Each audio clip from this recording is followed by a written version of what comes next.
So if we can ask questions during the signing rather than coming up, and there should be time for Q&A after the reading as well.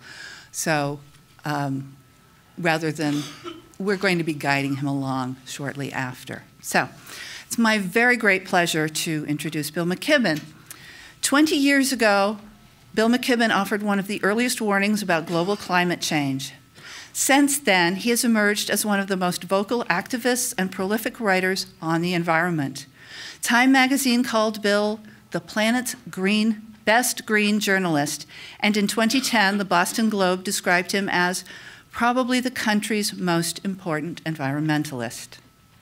Bill's published work includes articles in the New York Times, the Atlantic Monthly, Harper's, Outside, and the Washington Post, among others.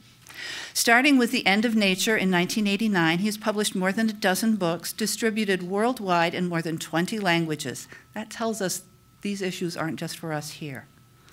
Other titles include, most notably, The Age of Missing Information, Long Distance, A Year of Living Strenuously, Enough, Wandering Home, and Deep Economy, The Wealth of Communities and the Durable Future. Throughout his work, Bill takes a critical look at the effects of a growing globe-spanning economy on the ecology and our sense of community. In 2009, Bill founded the grassroots climate campaign 350.org, which has coordinated 15,000 rallies in 189 countries, and there's information being circulated about that right now in this very room. In a review of Earth, Making a Life on a Tough New Planet, one writer observed, McKibben's prescription for coping on our new Earth is to adopt maintenance as our mantra, to think locally, not globally, and to learn to live lightly, carefully, gracefully. A glass-half-full attitude that might strike some as Pollyanna-ish or merely insufficient. But for others, McKibben's refusal to abandon hope may restore faith in the future. Bill is a tireless advocate for local stewardship. The Burlington Book Festival, in association with the Peace and Justice Center, enthusiastically welcomes Bill McKibben.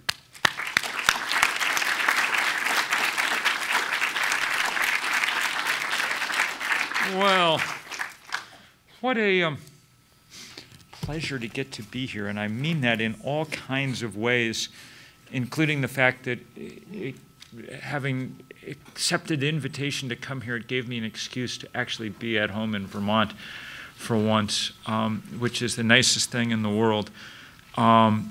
It's been a busy few years for me, and one of the things that busyness has meant is that I haven't gotten to do as much writing as I like to do. I'm a writer by trade, not a speaker or an organizer or an activist or anything else. Almost the opposite. Writers, you may notice this over the few days of the book festival, writers are really not a very extroverted bunch. You know, we're sort of self-selected to sit in our rooms and type, you know. So it's a pleasure to be at a venue where at least the results of all that typing are celebrated. We had a wonderful time last night here with, among others, Governor Coonan, talking about the role of books and their special place in Vermont, which, you know, really has a healthier reading and writing culture than just about any place in the country. Many thanks to our great local poets, local writers of all kinds. Many thanks also to the fact that this state is still filled with libraries and with independent bookstores in a way that almost no other place in the country is, and we shouldn't ever take them for granted, even for a minute. I thought I might actually read to you a tiny bit and then talk. And I'm going to read from something I've not read before because I've barely finished writing it. I am theoretically at work on a book that should come out this time next year. And it's a kind of curious book. It's half about the work that we've been doing in the last 18 months or so around the fight against the Keystone Pipeline and the sort of sequels to that I'll describe in a few minutes and try to get you all at least a little interested in. But it's also half about things local.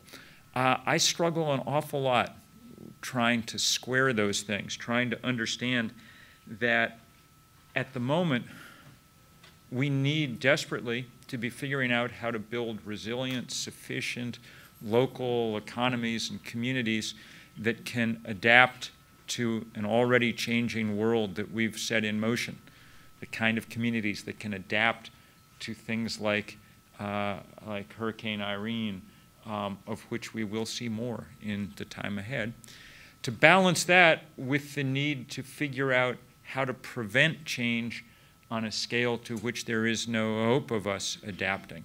And that means stopping climate change as quickly as possible before it gets any further out of control. We've raised the temperature 1 degree so far, and that's caused the problems that we've seen around us, really the crises. 2 days ago, Arctic ice hit its low point for the year, and it was an awful low point. It broke every old record by a huge amount. There's about 75% less ice in the Arctic than there was 40 years ago. I mean, we've taken one of the biggest physical features on the planet and broken it, and we've done the same with a lot of other big things. And so unless we get that under control very fast, even the strongest local economies will simply wash away in the drought and the flood and whatever else that follows. So much as I would like to stay at home in Vermont all the time and just work on the things here that are so beautiful and promising and powerful, I actually spend a vanishingly small amount of my time in Vermont. I'm on the road. I was just looking at the schedule yesterday. Between now and mid-December, I think I've got 4 days at home in Ripton because they don't call it global warming for nothing, and it's a very big fight. But in an effort to keep myself at home a tiny bit, I decided to write this book that would be half about that fight and half about one of my really beloved neighbors in Addison County, a fellow named Kirk Webster, who I don't know if any of you ever come across, but he's a great beekeeper, wonderful apiarist who one of the pioneers, one of the very few apiarists who for many years has made their living entirely without chemicals of any kind, not even sort of organic ones, a treatment-free, who's nonetheless survived the plagues of mites and other disorders that have caused so much trouble for honeybees. And so I was writing a little bit about the sort of next stage in his life as he's been setting up this new apiary and new farm in the town of New Haven next to Middlebury, and spending as much time with him. Whenever I get home, I get to go out and put on my bee suit and go out in the bee yards with him, and it is a very welcome antidote, believe you me, to the rest of my life. Among other things, being surrounded by creatures who are always ready to sting concentrates your mind, which is a good thing because it crowds out all the other things that I'm usually worrying about and thinking about. So I'll just read a little bit here, and as I say, you're hearing first draft stuff, so who knows. Bees lead the animal world in cheap metaphor production, but there are times when, despite all precautions, you simply can't avoid them being metaphors. Early in April, about a week after the heat wave had ended, I was working in the Shoreham bee yard with Kirk. He was evaluating colonies, figuring out which ones were weak enough that they'd need a dollop of sugar syrup to get them through to the real spring. Down here near the lake, there aren't as many sources of pollen, he said. It's a little shaky till the dandelions bloom. Till then, it's still possible for them to starve. So we were lifting the tops of boxes, seeing how many bees were in each colony, holding up frames to see if they were collecting pollen. We found queens laying eggs and plenty of cells already stuffed with this bizarre spring's early pollen. In fact, the spring was so far ahead of schedule that a few bees were already hatching, the first of the year.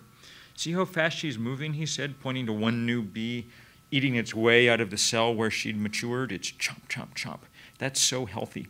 When the mite infestations were bad, it would be chomp, rest, chomp, wait some more, chomp. As we worked through the morning, the air around us was filling with bees, flushed from the hive by the gathering warmth. They seemed unbothered by us. I think it's going to be a good day for gathering pollen, Kirk said. They're getting calmer and calmer. Indeed, some early risers were already returning with the day's first cargo of pollen, their saddlebags filled not with the dull yellow silver maple pollen of the week before, but with egg yolk yellow grains. That's red maple, Kirk said. You can tell how far away the tree is by how much they carry. These are pretty light loads, which means they've had to come quite a ways. They can calculate exactly how much they should be carrying. How they do that figuring is something of a mystery, ditto their ability to cope with directions. These ladies had likely traveled a mile to the red maple trees, then navigated back to their particular hive, one of 80 strewn across this small bee yard. They'd coped with wind, with the sun winking in and out behind clouds. Their GPS was wonderfully precise. Or, and here comes the first part of the metaphor, comically precise. Watch this, said Kirk, and he turned one box, one of these wooden hive boxes, 90 degrees, so that the small slit door on the bottom was about 8 inches away from where it had been before. Instantly, bees began stacking up like airplanes above O'Hare on a rainy day. They were lining up at exactly the spot where the slit should have been, and when it wasn't there, they had no way of finding it. All they could do was hover desperately. It was hard for both of us to watch, and after about 30 seconds, we relented and turned the box back around. The machine resumed operations immediately. That doesn't mean bees are stupid. As Kirk's method makes clear, if you follow their lead, they can adapt with Darwinian power to all kinds of new conditions. But as individuals, they are simple, capable of prodigious feats of navigation, strong enough to carry great loads all day, every day, but simple in their approach. They do one thing and do it well. I thought of those bees that night in a lecture hall at the college. Now, I kind of wanted to read this part, and thanks to the Peace and Justice Center for helping sponsor this talk today. I was thinking about some of the ways in which all these issues overlap. I thought of those bees that night in a lecture hall at the college. A freshman had reserved a hall to show a new documentary about the Koch brothers and asked me to speak afterwards, since I appeared briefly in the film. It was not a subtle movie. The Kochs, it made Michael Moore look like some kind of, pointillist. I mean, it was the Kochs insisted with lurid graphics and sad vignettes were destroying the planet, trying to resegregate schools, suppressing the voting rights of minorities, and warping democracy with massive donations. It was, from my experience, approximately exactly correct. In fact, that day, the Koch brothers' front group, Americans for Prosperity, had announced a $3.6 million ad campaign in swing states targeting Democrats for slowing down the Keystone Pipeline. It was the usual litany of complete untruths. The pipeline would create zillions of jobs, free America from dependence on countries where the leaders wear bathrobes, so on. If you run an ad like this enough times, which is what $3.6 million can accomplish, people believe it.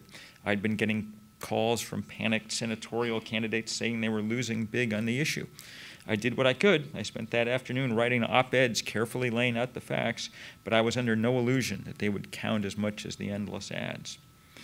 So I was a little frustrated, even before I watched the movie, and realizing that the Koch brothers were doing the same thing on a dozen other issues made me surlier still. When the movie was over and the house lights came up, another professor and I took the stage for a discussion. A student asked what we thought of the Citizens United decision and whether corporations should have the same rights as people. My colleague answered first, saying that more speech was always better, that companies were in fact composed of people, and so on. I could have answered empirically. By that point, it was clear that the 2012 election was already turning into a battle of billionaires and that the content of the debate was degraded as a result. But I was thinking of the bees still. And so I tried to say something a little more philosophical. The reason we shouldn't count corporations as humans isn't that they're bad, it's that they're simple. They do the thing they do with great power. If you need a car built or an oil well drilled, a corporation is an amazing tool. It can gather resources from great distances, carry them exactly where they're needed, combine the various skills to produce something of great value from crude raw materials. It can, that is, gather grains of pollen and produce honey. But being powerful is not the same as being complex. Humans are complicated. We have instinctual desires and cravings that drive much of our behavior, but those are tempered by strange and wonderful forces outside ourselves. Art, say, the making of significance out of nothing. Or religion, which as far back, at least as the Buddha, has taught us to suspect some of those instincts and cravings. We can remember our ancestors, and we can imagine our children, and so often we act in odd and counter-instinctual ways. We, say, cry when we see a hungry person and maybe empty our pockets to feed them. In extreme cases, we give our lives over to that kind of service. There are just enough saints to make the rest of us a little nervous. They can do it. Why can't I? Or we sometimes vote for politicians who will raise our taxes and give the money to the poor. Or we go to jail because we worry about global warming. The precise glory of humans is that we're complicated. And those complications are what rein us in, what might still, say, keep us from deciding to tap the tar sands of Canada or cut down the rainforests of the Amazon. A corporation, far more wonderful in its abilities to execute a plan than any of us individuals, is nonetheless uncomplicated. It doesn't care much about the past and can't think very far into the future. It's less like a person than like a bee, at least in this regard. Given the power of speech like a human, a corporation won't use it to reflect or to check itself or to think about the larger good. It will simply put this new power to work on its single-minded goal of amassing wealth. To wit, the Koch brothers, sublimely unconcerned that their tar sands investments were threatening the planet. In other words, if what you want is to efficiently tap the tar sands, you need a corporation. But to decide if tapping the tar sands is a good idea, you need to keep corporations out of it. Their relentless simplicity will combine with their wealth to overwhelm reason, science, love. If you want honey, you need a hive of bees. But if you were trying to decide if honey making was a good idea, bees would be the last people to ask. You know what their answer is going to be. In fact, if you get in their way, they'll be perplexed for a little while trying to find the old door. And if you persist in getting in their way, they're eventually going to get mad and sting. That's just how it works. Okay.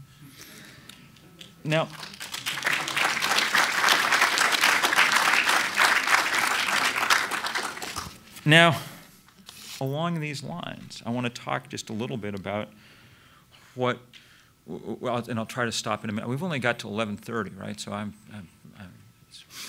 afraid I'm so long-winded that half an hour I barely am sort of woken up. I want to talk a little bit about what we're doing. You know, many of you helped in this tar sands fight, and it's continuing and on. We'll find out after the election, assuming President Obama wins. I mean, if Mitt Romney wins, he said the very first thing he will do on his first day in office is approve the pipeline, so that's not much suspense. The president hasn't said one way or another. Frankly, I think our odds are even at best in the Obama administration. We'll continue to do all that we can. In the meantime, and sort of more importantly, one of the lessons that all of that protest taught me, really it taught me two lessons. One, that we can on occasion stand up to the fossil fuel industry and win some fights. Now it's really hard. It took people across the continent, really around the world, it took the largest civil disobedience action in 30 years. It took just endless amounts of organizing to win a 1-year delay on one pipeline. So that was good news that we could stand up. But the bad news is there are too many pipelines and too many coal mines and too many oil wells to effectively fight global warming, one of them at a time. Though we have to keep doing that in each of our places, we have to figure out a deeper strategy for going after the fossil fuel industry as a whole. Because they're the source of the problem that we face. I wrote a long piece for Rolling Stone this summer, which somehow kind of unexpectedly went viral and became the most shared piece in the magazine's history. And it just laid out the kind of simple math of where we are climatically. If we're to keep temperature increases below 2 degrees, which even the most conservative governments in the world have identified as the kind of red line for climate change, a number that's too high since 1 degree melted the Arctic, but you work with what you got. If we're to keep temperature increase below 2 degrees, the scientists have told us that we can put about 565 more gigatons of carbon in the atmosphere. At current rates, we'd blow by that in about 16 years. That's the bad number. The much worse number is that it turns out, and some UK financial analysts showed last year, that the world's fossil fuel companies already have 2,795 gigatons worth of carbon, 5 times as much as we could safely burn in their reserves. That's what their share price is based on. It's what they borrow money against, and they will burn it unless we stop them, unless we figure out how to do it. It's a fairly desperate circumstance. What we're going to try to do at 350, beginning the night after the election, is kick off I'm doing a nationwide road show, 25 cities in 25 nights, much of it with friends like Naomi Klein, or in some places Van Jones, who will be at Shelburne Farms later this afternoon for a big gathering, and others. And what we're going to try to do is spark a movement that looks a little bit like the one that helped in the fight against apartheid a quarter century ago. We're going to try and spur divestment from fossil fuel stocks at campuses and churches and pension funds and things around the world, around the country and then around the world, and figure out other ways to take on the fossil fuel industry directly, to try and take away their social license, as it were, to keep operating in the ways they're operating now, because they have become an outlaw force, not against the laws of the state, they write the laws of the state, but against the laws of physics and chemistry. And we see that in operation now around us pretty much every day. So that'll be an interesting that first month will be interesting, and then all the work to follow as we try and kind of build that firestorm as best we can around the country and around the world.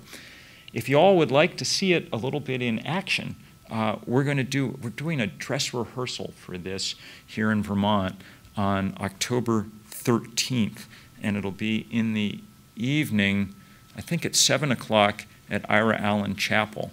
And that same day, there's going to be a sort of meeting and potluck and things that 350 Vermont, our kind of local affiliate, will be hosting.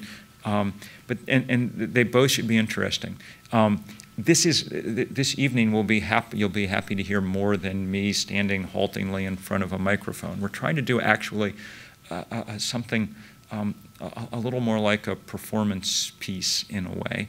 That we're going to be taking around the country. And it's going to take, since I'm one of the main performers, it's obviously going to take some rehearsal. And all of that. So I don't promise that it's going to be a perfectly smooth evening, but you could actually do us a favor by coming and letting us know what works and what doesn't. With any luck, there'll be some wonderful local music there for the event, and it'll be an interesting evening. I'll just finish with time for questions by saying that, there's absolutely no guarantee that any of this stuff is going to work. We've waited a very long time to get started in this fight, and the science is dark. I was in New York on Thursday with Jim Hansen at NASA, our greatest climatologist, and we just spent a couple hours looking at this year's data from the Arctic. And I mean, I cannot even begin to tell you how sobered the scientists who study this kind of stuff are. Things that we thought wouldn't happen for another 60 or 70 years have already happened. And the scale of those sort of changes is remarkable. That's why, I think kind of desperately we need to go to the source of this as fast as we can and see if we can't make some real progress. That's what we're going to try anyway, and I'm extraordinarily grateful to all who pitch in and help in this kind of stuff. So thank you all very much.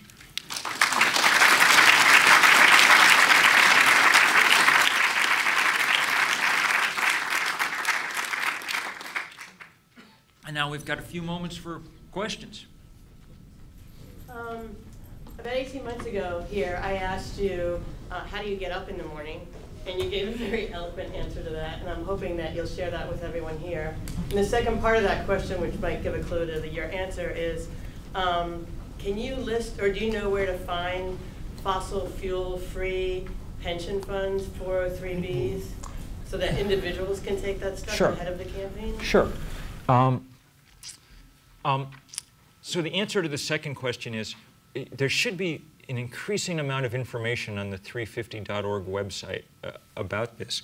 Wait a little while to do it so that we can do it, have a lot of people do it at the same time so it'll be noticed. But there are, there are socially responsible investment funds that are increasingly sort of a few that are trying to take fossil fuel. They sort of started to exclude tobacco stocks and things like that. And it's not easy because fossil fuel is a huge part of modern economies and hence a big part of most portfolios. And it's not at all easy to figure out how to get it out. What we're going to be asking colleges, for instance, is that they agree not to buy any new fossil fuel, make any new fossil fuel investments, and then spend the next 5 years winding down their positions, which should allow them to get out without damage, As to how one gets up in the morning, God only knows what I said last time. I probably should just have you say it. But there are days when it is difficult to figure out to sort of carry on fight, but not that many, because since we started 350.org about 4 and some years ago with myself and 7 students at Middlebury College, it's now grown into this big global thing. We operate in every country on Earth except North Korea. CNN called it the most widespread political activity in the planet's history. And what that means is that most of the people we work with are in places that have done nothing to cause the problem that we face. And yet they're willing to join this movement and be a part of this fight. And sometimes I'm almost amazed at that. And when I go to a place like Bangladesh, and I think if I was a Bangladeshi, I might just say, you know what, go away. Westerners have done us enough trouble.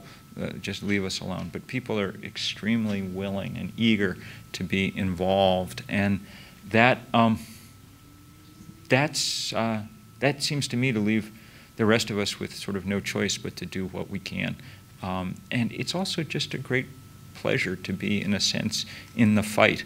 I confess that though I shouldn't be like this, I mean, theoretically I'm a Methodist Sunday school teacher and a good-hearted fellow. There are days when I get up and it's just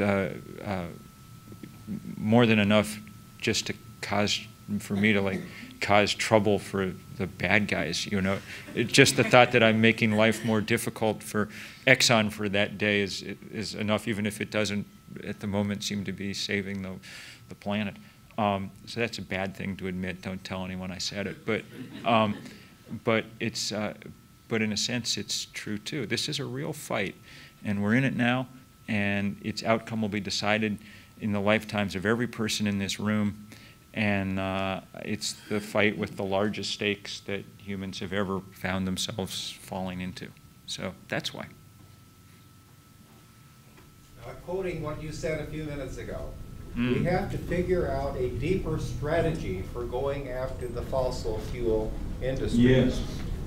And using the word deeper, doesn't that suggest that it's something deeper than what we figure out with our heads, which you think is what a strategy is about? Well, I mean, sure.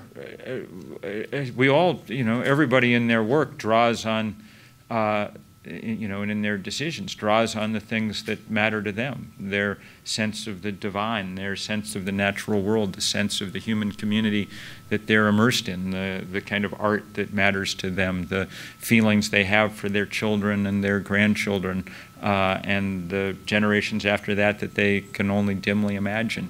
Yes, those are the sources we draw on, but they have to be coupled to some strategy that makes sense. Otherwise, you know, I'm afraid I've become, at some other level, quite practical-minded in the last few years. And I sometimes, you know, I see an endless number of sort of disconnected efforts to get things done that don't add up. One of the things we learned from this tar sands fight was that when we were able to get everybody on the same page, we could actually do some damage. And that's really important. So I have, yes, I mean, all my writing is about those sort of deeper sources and where they come from for different people. But you know, part of my work is to be unromantic in figuring out how to carry it forward, in a sense. Now that doesn't mean, I think that one of the things that we really specialize in at 350, and you'll see it if you come on the 13th to this talk, is we think that art and music are essential parts of that work, i.e. that environmentalists have done a much better job at appealing to the side of the human brain that likes bar graphs and pie charts than to the, you know, rest of the human art. And that's a really good thing to be doing. But just doing it sporadically without sort of connection to a larger campaign that has some definable goal and whatever is unlikely to carry the day. So it's a delicate, maybe it's the one reason, for, despite my many limitations, that it's kind of useful to have a writer, an artist, you know, helping lead the organizing of some of this stuff, because I can bring some of those strains together. Yes? Would you bring us up to date as to what you're doing with regards to the places where the candidate of the Republicans are going to have their outreach to the public? I think there was something in the way of demonstration or some kind of an event that you were programming for? So here's what we are doing, and if you go to 350.org, you can help very easily. This is the easiest thing you can ask to do today.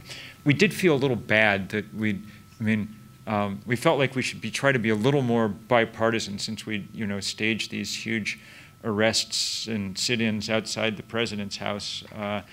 And so after Mitt Romney went to the Republican convention and made a big joke out of his one reference to climate change, was how ridiculous and funny it was that President Obama would, you know, be attempting to heal the planet, you know.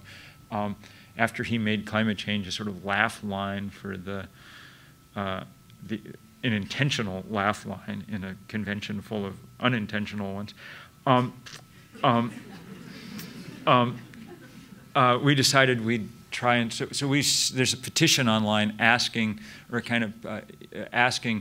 Romney to just actually declare himself on climate change, which he's never done, to sort of break his silence on it and say, what do you think and what are you going to do about it if you think it's real? And we're going to deliver a week from yesterday, I guess, this coming Friday, to his headquarters in Boston, a few 100,000 of those signatures and petitions in our effort to cause trouble for everybody in one way or another. So if you want to go join in that effort, that would be great. Yes?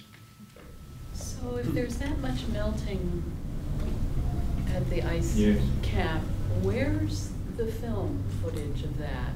Where the photographs? Why the media? Why isn't this in the media? Well, that's one question. Look, animal death.